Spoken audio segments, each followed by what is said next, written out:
আসসালামু আলাইকুম রহমতুল্লাহ। প্রিয় দর্শক, আপনারা সকলে কেমন আছেন? আশা করি ভালো আছেন। প্রিয় দর্শক, দেশ কিংবা প্রবাসের সকল ব্যাংক গ্রাহকদের জন্য এটি একটি গুরুত্বপূর্ণ নিউজ।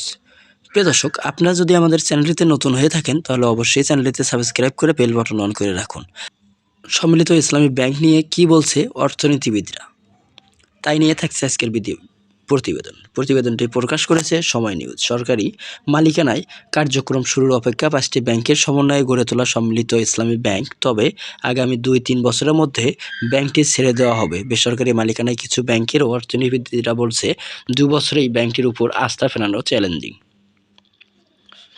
লুটপাটের শিকার দেশের 5 ইসলামী ব্যাংকে একীভূত করে কার্যক্রম শুরুর পথে সম্মিলিত ইসলামী ব্যাংক। অন্যান্য দেশের পুরনো হলেও আর্থিক প্রতিষ্ঠান অধিগ্রহণের ঘটনা বাংলাদেশে এই প্রথম। মূলত অনিয়মের মাধ্যমে ব্যাংকগুলো থেকে বের করা বেশিরভাগ অর্থ পাচার হওয়ার কারণেই ভঙ্গুর হয়ে পড়েছে প্রতিষ্ঠানগুলো। এমন প্রেক্ষাপটে অর্থ মন্ত্রণালয় জানিয়েছে, আপাতত সরকারের পক্ষ থেকে পরিচালিত হবে সম্মিলিত ইসলামী ব্যাংক। তবে কার্যক্রম শুরুর পর 2 থেকে 3 বছরের মধ্যেই বেসরকারি খাতে ছেড়ে দেওয়ার পরিকল্পনা অর্থ উপদেষ্টা সালেউদ্দিন আহমেদের।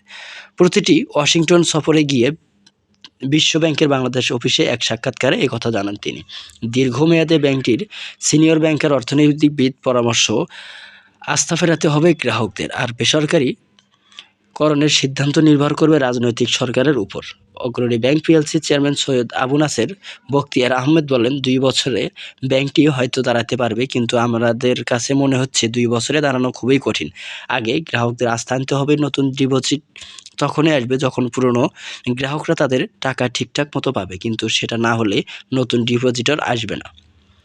আরেকটা জিনিস অনেক গুরুত্বপূর্ণ, সেটা হচ্ছে ব্যাংকের কর্মীদের কি হবে। তাদেরকে বলা হচ্ছে 1 বছরে তার সব ঠিকঠাক করবেন।